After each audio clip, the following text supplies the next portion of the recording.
If you've been enjoying R4E, the Reason for Everything podcast, please be sure to like, follow, and subscribe on all platforms or wherever you get your podcasts.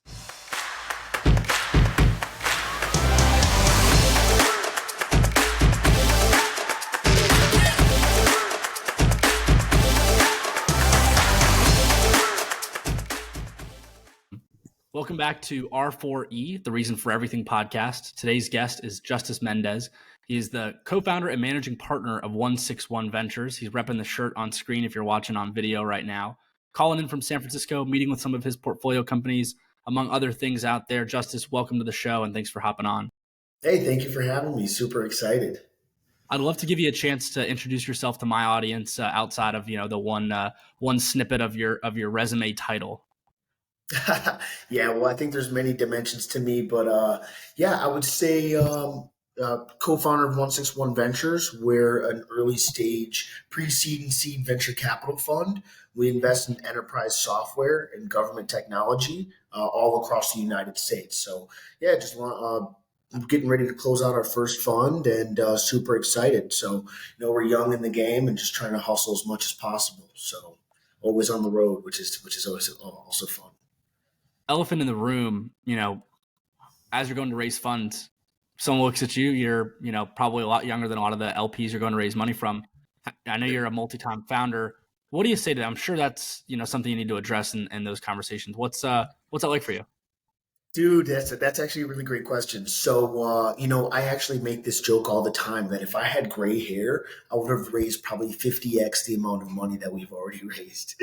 It's so funny because, people just have that perception because you're young and you never really managed a major fund that, you're not able to perform. So they kind of want to track you, see how you're doing, write smaller checks. But then you see some of these people who actually don't know what they're doing and don't have experience, but because they're a little bit older and have what they call in the industry gray hair, they're able to get a bunch of checks. So back to your question, I always tell this to founders, other investors, right, is that you want to pitch what some people would anticipate as your biggest weaknesses as your biggest strengths. So sometimes when we want to overcome this, common rebuttal is we're just like, hey, that's actually our biggest strength is that we're young, we're hustling, we're single, right? And we're able to be all over the country, always working no matter what. And, I truly believe that, the younger generation really has their finger on the pulse of the future of tech. And it's moving so fast. I think it's really hard for a lot of these, 70-year-old people to really understand and grasp what's really going to happen and what's going on and see these trends and capture them. So, I always try and say, like, take what some people might see as your weakness and pitch it as your strength. Yeah, I think that's great advice. And, the gray hair comment is something that my colleagues and I in my 9 to 5 always talk about is, how much more business could we do if we had a little bit more gray hair, maybe had a couple more of us had wedding rings on, or some glasses, a little bit more facial hair, maybe just to, just A/B test it a little bit. It's actually a really good idea. I was talking to another younger guy, and he was saying the same thing, that he actually takes his ring and puts it on his other finger sometimes. And he was like, it just totally changes the dynamic. I believe it, man. I mean, look, at the end of the day, the judgment and prejudice is real, even subconsciously, and there's something to be said about it. But to that end, I mean, you're able to cut through that judgment pretty quickly, like I said, because you're a multi-time founder, and I want to get to a little bit more of your backstory to tee it up further. So home base for you is Miami, but get me up to speed. Where did you grow up? What were you like as a kid? Were you always scrappy entrepreneur? Did you always know you wanted to be a venture capitalist? I don't think many kids, are going into their kindergarten classroom raising their hand saying they want to, be deploying capital into startups. But what was Justis like as a kid? I was definitely interesting as a kid. I'm always like a weird, kind of interesting person. Grew up in Cleveland, Ohio, in the Stockyard neighborhood. It's a really rough part of Cleveland. I always talk about this, that Cleveland, put all of its chips into manufacturing. And then as manufacturing left the United States, all these big factories and all the jobs left with it. And then everything just kind of started to be decrepit. So you see a lot of these major, abandoned factories and warehouses. It's a breeding ground for crime. As a kid, I went through so much trauma and hardship. I got kidnapped by the time I was 14, by two gang members. Crazy stories. Yeah. So growing up in this type of environment kind of skews your perception of what you believe reality is. So I was always kind of like trying to figure out my way out. And I would say and I always talk about this, that the best founders are people that are naturally curious. So I was always really curious. And when 2008 happened, and this is kind of how I got into the investing world, is when 2008 happened. I mean, I don't even know how old I was. I probably had to be like 12, 10, whatever. All of a sudden, everything around me, all these houses get abandoned and boarded up. All of these factories are abandoned and boarded up. My mom worked for General Motors. She almost lost her job. The stock price hit zero. She lost her entire retirement savings in her 401k overnight. And I'm just like, how does the stock market work? Right? Everybody else is just like, oh my God, that's horrible. But I'm like, how does this work? How does the stock just hit zero? So then I started at this young age, started to try and figure out what is the stock market? What are stocks? And I want to be able to have the financial literacy where I can take control of my life. Because as a kid, I always felt like I'm in the back seat and there's a reckless driver. Like I'm just being taken all throughout life, and I want to be able to take control of my destiny. And I'm tired of living like how I'm living. So that's, I think, the biggest driver for me as a young kid is I just wanted to figure things out and get out of that situation. And yeah, that's why I'm like a very systems oriented person. But yeah, fast forward, um, just how I got into investing. Yeah, so started a few companies. And I met my co-founder at the University of Florida in 2016. We both had early stage startups, and there was really no capital in the state of Florida. I mean, it's like this in a lot of different ecosystems. Now in 2020, a lot of capital came, during the pandemic to Florida, but there's still a major gap. It's not like SF. I'm here, and it's pretty crazy what's going on here. But so we wanted to fix that. We started to host socials once a month. Then we started doing workshops. We launched an accelerator, helped 40 companies raise $13 million, generate 15 million in revenue. One of them got acquired.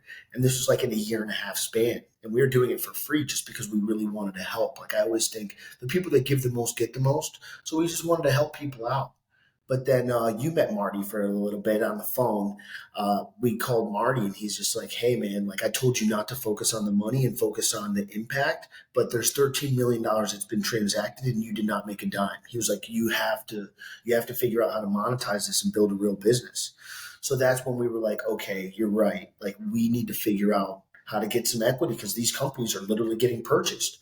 Yeah. So we asked for some equity, but we didn't have any cash. So we're like, the only logical solution is to find some money, and started raising for a fund. Too cool, man, and really great storytelling. I've heard a lot of people's backgrounds in terms of how they got there, and really liked the ethos around that. Now I want to take a step back. So growing up in Cleveland, first and foremost, on a lighter note, are you a Browns fan? That's another kind of hard thing. It's funny. So unfortunately, I am, but I actually, as a kid, grew up a Miami Dolphins fan.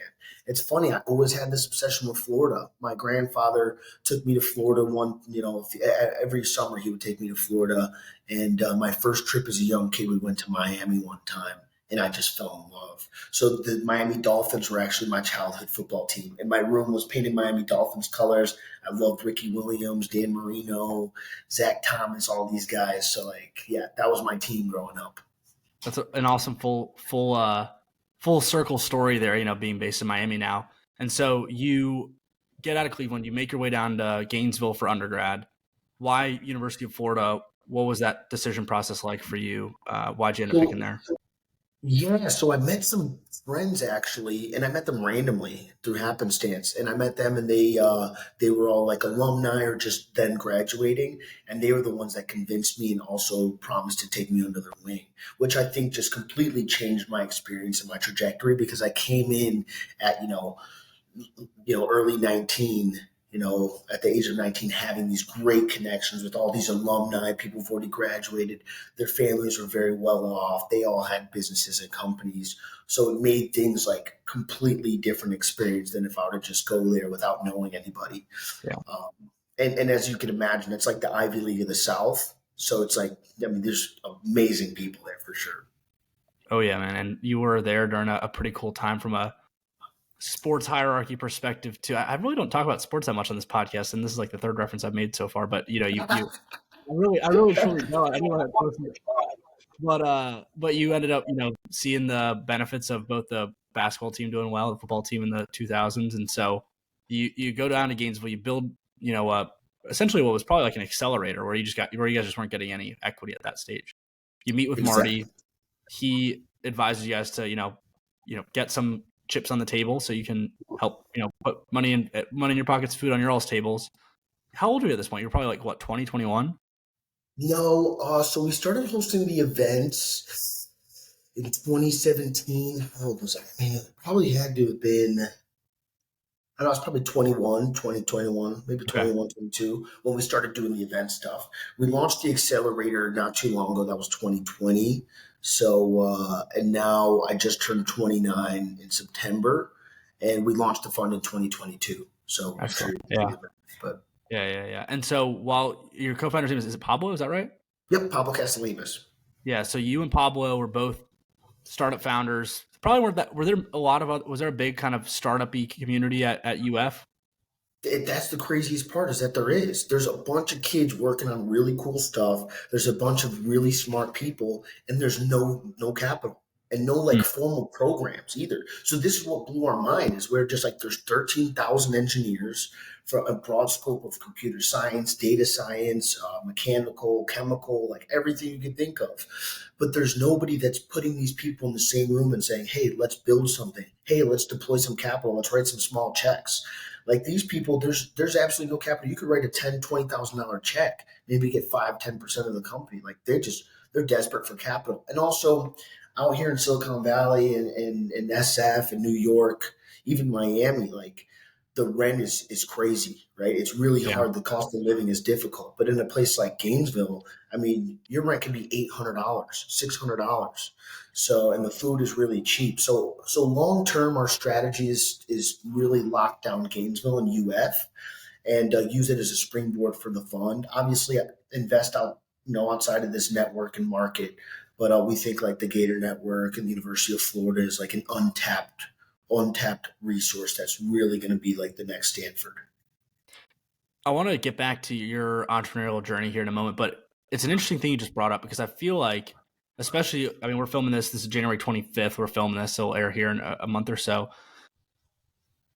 Given what's been going on in the higher ed space over the last month or two, on top of the headwinds that they've been facing over the last few years with so many founders and business leaders that just skipped undergrad and they went straight into starting their business. But that plus the headwinds the industry's been facing over the last few months, I think that this could be a model in which a lot of the higher ed programs could adopt to really, keep people back in school, to keep people going to school. Absolutely. Absolutely. I was just talking about this. You're spot on. I was just saying this. At the end of the day, like a lot of these big companies like Google and Meta, they're no longer even requiring that you went to undergrad, right? All I Yeah. care is can you code and ship product at the end of the day. So that's where everything's going towards. So how's a major university going to be competitive? And I think a lot of these smaller schools are going to, either get eaten up or go under. Because it's just like I could go on YouTube or Coursera. I don't have to. So I think the community piece and launching companies and helping them become that springboard is the only real reason that they're going to be able to stay competitive. So I totally agree with you on that. I think, yeah, I mean, could be a huge unlock there, especially to your point, if you're able to lock down Gainesville, build out a proof of concept at a school like UF and expand from there. Because, I mean, to your point, this is episode 50 something. I've talked to so many startup founders, so many entrepreneurs in your position. To your point, just skip school. They, found a cool tool on YouTube, or, they went to school for X degree and they're not using it because they're able to go be a content Right. creator. They're able to go be a health and wellness influencer or whatever it is. Or they're going and building product, but they didn't need to go to, their accounting 2115 class for it. You're so right. Yeah, absolutely. Yeah, I think that, I think that community piece is hard to beat, Mm-hmm. especially being young. Even if you just go over there and just hang out around a campus, like I think you're going to meet a lot of great people. I think that just like building those really strong relationships early on in your career is going to be the differentiator. Yeah, you took the words out of my mouth because the one thing that, I mean, I went to Virginia Tech for undergrad. I loved it. That's obviously how we got in touch through Savannah. Right, And exactly. See, right. yeah, and I loved my experience. I wouldn't trade any of it for the world. The community part is the important part. I remember after I finished one of my classes like sophomore year, it was being taught by an online TA, and I was talking to my parents, and I was like, "Hey, I wouldn't change anything. I love going to school here, but I'm getting taught by a TA online, and this is before Yeah, the main curriculum classes, which is fine. But in that moment, I realized that at 20, I'm like, hey, I'm not paying to go and learn in these courses per se. I'm going to build relationships, build connections, and build this network of exactly. people. And so that confluence of community plus this new business model, I think, could be really interesting. And that said, I mean, I think there is a place. If you could go get some of these big YouTube uh, educators to go and teach some of these courses, or they have some sort of like expert TA, whether it's whatever random piece of coding that you're trying to learn or whatever it is, but really like tailor that down to startups. I feel like we're going to see startups being the biggest major of the 2030s, for example. Something I don't know. Dude, This is I all pie in the totally sky, but I agree with you though. I mean, that's a great, yeah. I mean, we'll look back on this in 10 years and we'll see because I think you're right. anyways, total rabbit hole, but super fascinating. So to that end, you were at UF. You were building queue parking. Was that right at the time? Yeah, it was like a Airbnb for your driveway. Basically, was the original concept. We started to get some more traction on the commercial side, actually. Okay. But so in a place like Gainesville or a college town, or even in a big city, right? There's only a fixed amount of spots that you could have on the street, right? So how do you alleviate some of that congestion? How do you open up more parking spots when there's not more land? And that's by utilizing what you already have. So there's a bunch of people here who have driveways who might not have cars or might not be using it during the day. So what the concept and thesis was leveraging that to be able to pay some of these utility bills or help them supplement income by renting out their driveway. I think I ended up leaving that and helping build a company called Pinata. That was like a fintech rental, like prop tech company, which was a great experience. I'm glad I did. But I wish I would have pivoted to the municipality side Mm. actually while doing queue parking because you see all of these companies now that are doing street parking, right? Like working with the city to be able to like scan a QR code and pay for parking instead of the coin meters. So I Yes. mean, there's still some cities that are using coin meters, and there's still a big opportunity there. Yeah. Are you still involved? Is queue parking still alive and active, or is it No, I just kind of dissolved it when I went to go work with Pinata.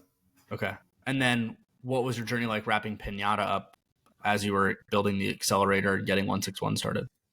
Yeah, I mean it was really fun, a lot of work, but spending my time in between Florida and New York, bouncing back and forth. I mean, it was an amazing experience. The team is like super stacked. The investors are some of the biggest real estate developers in Manhattan. So just being able to learn from these people and be around them, I think, was like a great growth experience, especially as a younger person trying to get started out. I think like it's in the Bible, right? It says like as a man brings up another man's soul, iron sharpens iron. The saying in the quote. So being around these people and them pushing you, and they operate at such a high level, I think you get to learn so much from that type of experience that maybe I wouldn't have being with people my age and peers in my same like experience level. So like Yeah. working with these types of people really help propel me. And no part of you wanted to get into the corporate world out of UF. No, never, ever. So you'll talk to Marty too. It's funny. Marty says I built a company because I got fired from every job I ever worked at, and I'm kind of the same way. I'm like a renegade. I mean, I've had jobs like I've worked with people, and I'm way too vocal, way too wanting to like system oriented. I always see a problem I can fix, and just you know, people sometimes don't like that, right? It's in 40 laws of power. It says never outshine the master. So I'm just like I'm only thinking about productivity. I'm not thinking about the whole diplomacy and politics side of things. So I think people kind of see like, hey, this person, might be my manager, or this person, is pointing out problems in what I'm doing already, and I might get in trouble for that. So it's a really political game playing in like the corporate world, and I'm not here for that. Like I'm here to just like build cool stuff and put it into the world. Let's pull that Robert Greene quote from 48 Laws into being a startup investor. How do you go about, you have folks come and pitch to you, you end up investing in them. Is it a lot of, sitting on your hands, biting your tongue when they're walking through problems and you can think of those solutions in your head, or what's that like for you? Because that's quite a juxtaposition there of not wanting to go into the corporate world because of that, not wanting to deal with that hierarchy, structure, bureaucracy, but you kind of face that as an investor now, don't you? Yeah, I do, but luckily, I guess luckily there really is no hierarchy. Like there's a part where it's like, hey, that might be rude or like distasteful, like cutting somebody off and saying, hey, I already know this or that. But I mean, nobody could fire me, for example, right? Like Yeah. your own fund manager, somebody, if you don't like an investor, you could fire the investor, right? Just like, hey, I don't want your capital if I don't agree with what you believe. And I think it's just about helping people and trying to be the best that you can be. But yeah, I mean, that's a great point for sure. Now, you guys graduate from school, the accelerators go and you're doing the networking events, and you say, hey, I'm going to go start a fund. What was that process like for you? Picking the name, actually just like taking that leap of faith and saying, hey, I need to go talk to LPs, limited partners, and raise money. Did you start with friends and family? Give me that. Give me the full Yeah, sandwich. yeah, that's a great question. So we picked the name, we started to think, and we were just like, hey, we want something that has like an air of mystery, right? Like not just like, San Francisco Ventures or like Gator Ventures or something that's like super just straightforward. We wanted something that people were like, what does that mean? Like we get it all the time. People read the shirts or see the name and they're like, what is 161? And most people are like area code. But so 1.61 is the Fibonacci sequence, the golden ratio, and Ooh, naturalists say nice. it's the most organic path for growth. So we always like to say like we're the most organic path for growth to occur for the startups, and it's like the most common mathematical ratio in nature. So like it's in the DNA helix, it's in your face, it's in everything around you. This like spiral, which also I have the seal Yeah, rep. on the back of my shirt. Yeah. So yeah, I mean, it was really cool. I think immediately we fell in love with it. Immediately it stuck. As soon as we told people the story behind it, everybody resonated with it. So it made a lot of sense. We stuck with it immediately. Aside from that, we were like, we want to launch a fund. It sounds crazy. The first thing we did was is that we made it. We interviewed 65 other general partners. So we reached out to every VC that we could possibly reach out to, and just wanted to understand more. Hey, how Hmm. can I get 10 minutes of your time? I want to launch a fund. How do I do it? Who would you suggest using for fund formation? Who would I use as a service provider? What would you say were some of the biggest things when you were launching your fund? How do I invest? How do I go through the fund math? And everybody has something different. You could see common themes that people would give, but everybody has their own ideas on how to invest and how to raise money, how to launch and structure a fund. So it was really eye opening being like, oh my God, everybody had such different answers. It wasn't like everybody said the same thing. So yeah, from there I went through a course called the Venture Capital University. It's executive education at UC Berkeley.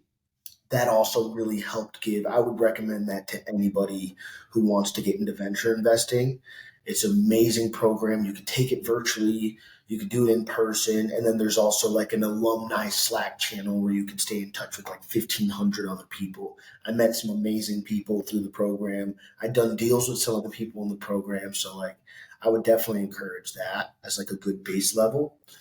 Read a lot of books. One of the favorite ones is The Business of Venture Capital. That was a really great one. Beyond the J Curve is another one. And then we literally were like, "Hey, I think we're ready." We weren't, but we had to do it someday. How long? So How long did that take between the 60 informational interviews to saying you're quote unquote ready? Was that like a 1 week process, 1 month, 1 year? yeah, that's a great question. I would probably say 3 months, maybe six max. Nice. Yeah, and then went out and started fundraising. So we and I think every like founder that has this insane super quick trajectory, they always say like when this is happening, it feels like you're drinking from a fire hose. And that's what it's for the past 4 years. It feels like we're drinking from a fire hose. Like you're just constantly going, constantly pushing. We're doing four different functions at every single moment. So it's like it's been amazing, but it's been very fast, and yeah, it's been wild. Now, one other question on that part of it, of the 60 folks you reach out to, was it cold outreach? Were people, willing to talk to you? Were they like, hey, you're going to be a competitor of ours one day, kick rocks? Or what was that like? Yeah, so most of them, I would say majority, 95% plus, were all cold outreach. We only had a few people that we knew that were even investors. So majority of it was cold outreach, had to build our own network. I would say, especially because we were young, most people really never saw us as competition, and they were willing to like lend some good advice. Some people were absolute, for lack of a better term, dicks. Like we met some people that were like, dude, I was like, I'm gonna hang up on this person, because in this world, like people get big egos. They're like, I manage capital, I'm a big boss, and then just like talk to you like you're like some servant or something. So yeah, we met some people that we were just like, I never want to speak to you again for sure, and I never want to be like you. Um, and yeah, just went out and reached out to a bunch of people. What was the rest of the question? I'm sorry. No, that was spot on. And then I guess to that end, how do you now you've deployed capital, you've printed some wins, or you've invested in some winners. How do you keep your ego in check and your team's ego in check, and not let the DPI get to your head? How do I for a second you cut out a little bit? What'd you say? Yeah, at this point, as you've been a capital allocator for a few years now, how do you keep your ego in check? How do as you print wins, I saw your Instagram. You're spending time with the Jake Pauls of the world. How are you able to keep keep your ego in check and keep your head to the grindstone and keep moving forward? Yeah, it's super easy because the world does it for me every day, right? Like the market's really hard right now. Raising capital, especially as a 29-year-old kid, is close to impossible.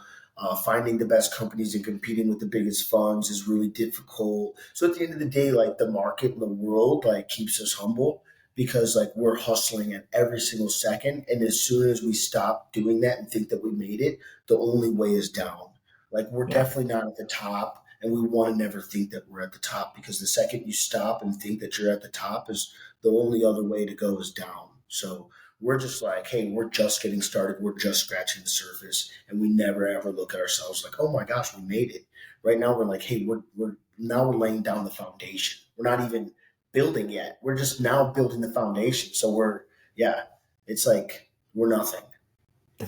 I think that's you're not giving yourself enough credit, but I think it's good advice at the very least. I mean, I think yeah, keep on going and keeping your, like I said, keep on with the grind, and one day we'll be driving down Sand Hill Road and see 161 sign right over there. Exactly. Um, but the other thing is to say, as you're going out to raise your first fund, was there a commitment that came from an LP where you guys just like couldn't believe it? Was there any like pinch me type of moment in that first fundraise for you, or was it more just you know status quo, check the boxes and get ready to deploy? What was that like for you? Yeah, I think that there was a moment when we were super early and really trying to find like even small commitments that we had an investor that we will forever be grateful for. His name is Marcus Adolphson, co-founder of Tampa Bay Ventures. And we're first getting started. We're trying to get checks. We're sourcing deals. We're scrappy. We're hustling. And he flew in on his plane for lunch, and sat down and was just like, hey, this is what I want. I want you guys to send me deals. I want to be the first person to send deals to. I want to do, work with you guys, grow with you guys. And, like if you guys can agree to that, here's the biggest check that we received at that time. And we were just like, what? Like it was like 5-10 minutes, and then he was like, okay, now let's order lunch. Because at that moment in our lives, it was a lot of like, we're hustling, we're trying to sell you, we're trying to explain the whole story. He sat down and he understood it all because he was investing in some of the deals that we sent. And he was like, I already understand it. I already know what I like. I like what I see. I believe in you guys. Like, here's a check. Like, now let's continue and do lunch. It was like 10 minutes. And we were just like, what? Like, oh my gosh. Yeah, it was like an insane moment for us. So I would say that was like the one big one that we were like, holy shit, in the fundraise. But yeah, I mean, there's been those times, like I promise you, every second of the day, we're just like, is this a dream or is this reality? Like, It's insane. We just met with the former chief ethics officer of Airbnb. He was the head of general counsel at eBay. Like, he did the PayPal deal. He was there early at Airbnb working with Brian Chesky. Like, and now he's a good friend. We had dinner. We're talking about the history of his whole entire story and life and trajectory. And I'm just like, this guy is a legend. You should get him on the podcast too. His name is Rob Chestnut, very good friend. I'll make an intro for you. But yeah, his story was insane on how he ended up at Airbnb. He used to be a federal prosecutor. So it's just like every second, and it's technically like working, building relationships, but I'm just hanging out with the best people, having the greatest conversations, learning from them, having great dinners with friends. And I'm just like, this is what I do for a living. Pinch me. Love it. There are a couple things I want to comment on. The first of all, what was the guy's name who you had that lunch with, who flew down to see you guys? Marcus Adolphson. So Marcus, I'm curious, I wonder if when he was in his early days as an investor, if someone did that for him and he was paying it forward, because that's a pretty cool, especially at that level, it's cool to, see people pay it forward. And it's a good reminder for you and I and whoever else listening, that, if you get fortunate enough to be in a position like that, to, keep passing it down the line. Yeah, I guarantee that. I guarantee it did.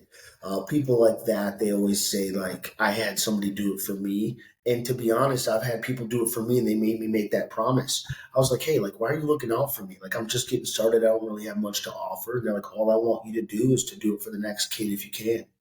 So even though I'm still young on my journey, I try to spend 50% of my time being a mentee and 50% of my time being a mentor.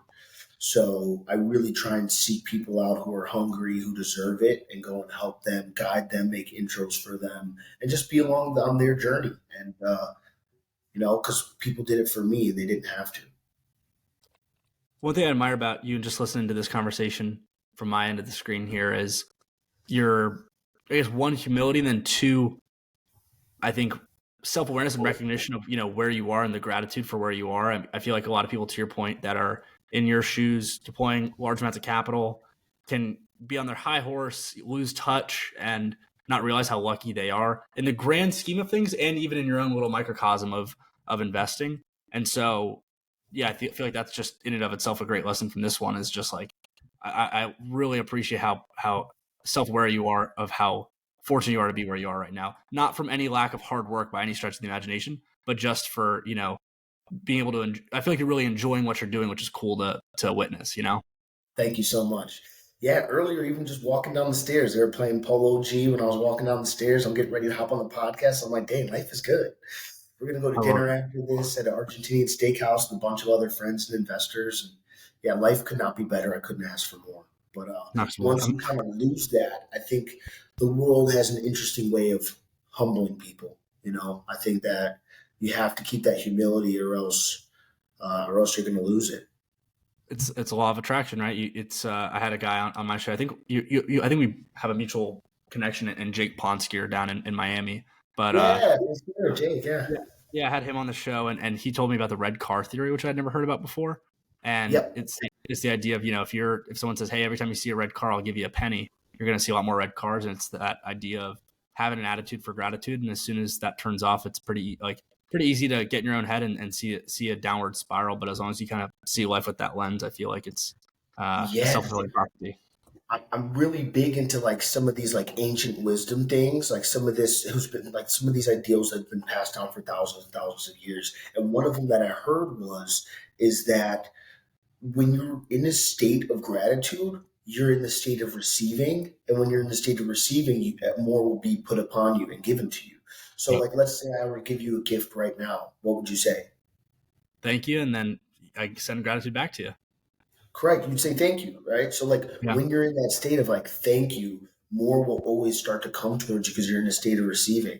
Like, Nikola Tesla talked about this all the time too. Everything is frequencies and vibrations. And when you're in a different mind state, everything, like, this is the definition of the law of attraction, not just like, I believe I'm going to get $1 million. It's like, I'm grateful for the $1 million that I already have, even though you don't have it yet.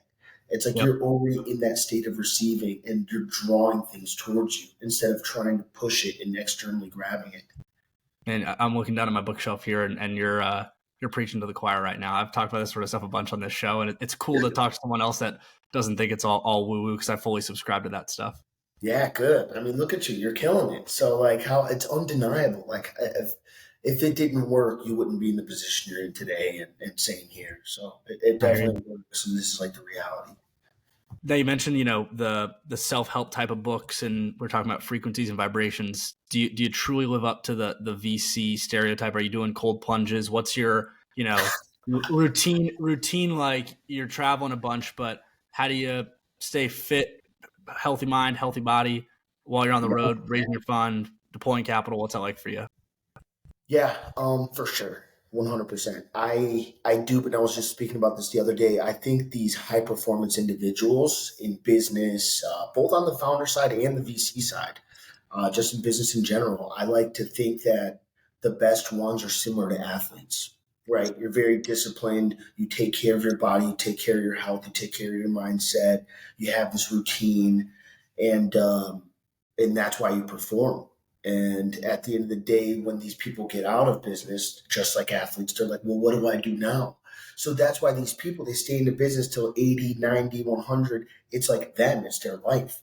When athletes retire, they get depressed. So that's why you see a Warren Buffett or a Charlie Munger work until the day they die. And I'm going to be the same way because I love what I do. I'm just like an athlete. I want to be in the game for forever. So yeah, I'm definitely all about sauna, cold plunge, cold showers, working out, trying weird stuff, just hustling and trying to get my sleep when I can, if I get some sleep. I hear you. I mean, as I say, it's part of the stereotype, but I feel like stereotypes, like we said earlier, some of the judgment and prejudice that comes with, a venture, being a venture capitalist, some of it is warranted, and some of these biohacking techniques, there's something to be said about them, thanks to good research and science. But maybe as we round out here, Justis, what looking back, you're 29 now. 10 years ago, you're 19 at UF. What advice would you have wanted to have that you didn't know at the time that you would want to tell your younger self? There's a million things. I would say there's something that I teach because we run programs at UF all the time, and one of the things that I always teach to different kids is something I've never heard this. I came up with it myself, but I call it the power of three, right? And it's a triangle. I put it up there on triangle.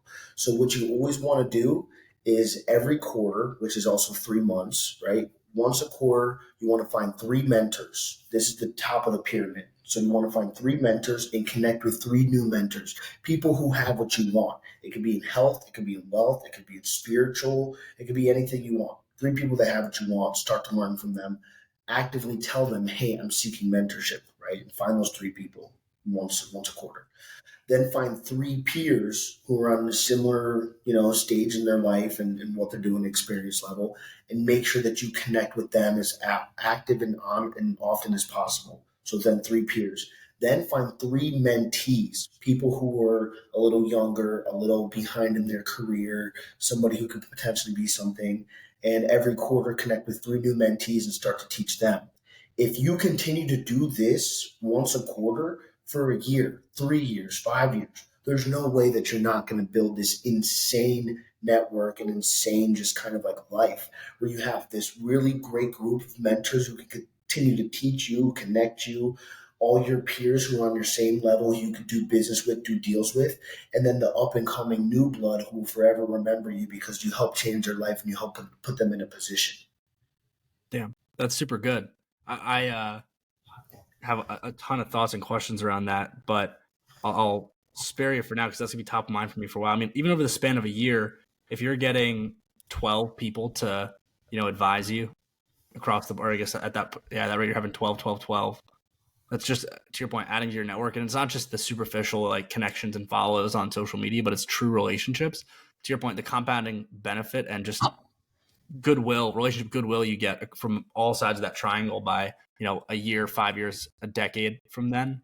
I think you need to put that down in some sort of book or get on a speaking circuit, because I think there's some that has some legs to it, man. Thank you. Thank you. Yeah. I'm trying to put all these things together because I come up with all these ideas and programs and stuff. I'm trying to start to consolidate them and eventually like publish a book. Right now I'm doing like a bunch of podcasts and media and some news, like some news articles.